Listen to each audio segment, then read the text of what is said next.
Hello, and welcome to How to Draw Dragons with the Dragon Story. In this episode, I kind of wanted to talk a little bit about dragon anatomy and just kind of do some loose sketches just to show what my thought process is going into dragon anatomy and how to build it.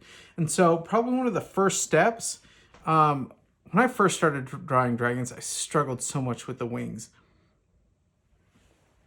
Even though, and even though I knew that wings were essentially arms, I still struggled with them. And so one of the first things to keep in mind, study anatomy, human anatomy of arms or animals and build off of that. Because usually creatures that fly will have a large,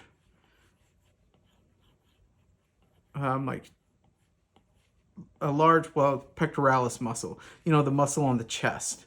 And then it connects to like a shoulder muscle, right? And so for a flying creature, and I think I started this too large, for something that's flying, you just extend it out, right?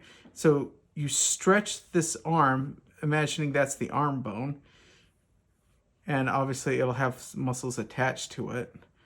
Then an elbow.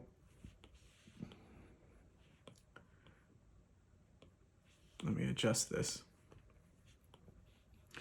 And then it's got a forearm. And so for a wing, the forearm is actually two muscles. So you want to keep that, there's two bones in there. But you just kind of stretch it out. I include the shoulder muscle, even though it's sort of a altered version. But then it all connects to that chest or pectoralis muscle. That's like right there. And there's actually latissimus dorsi, but I won't get into the details of the anatomy structure, but study anatomy. And then if you just imagine a hand. See, wings are huge. That's why they're such a pain to draw.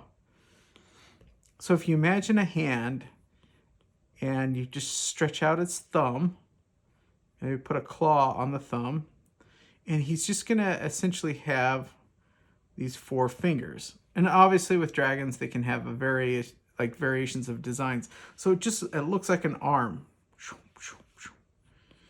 right?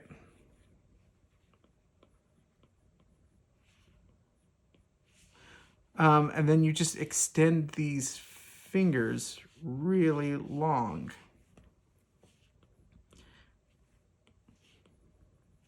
Spread them out. And sometimes you can get really particular about the joints, or other times, if you're drawing like a wide view, sometimes I'll just draw lines.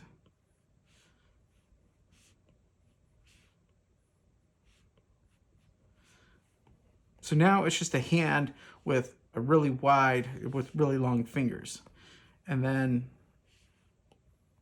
they're just webbed fingers.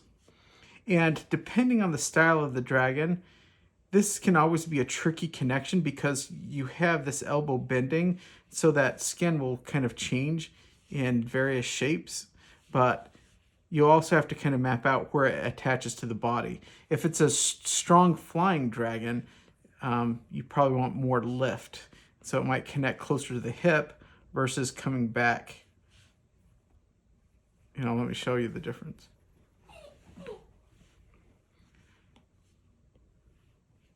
Like that. But I like keeping it connected to the hip. And so that's probably the first step to wings, is practicing hands, because that turns into the wing.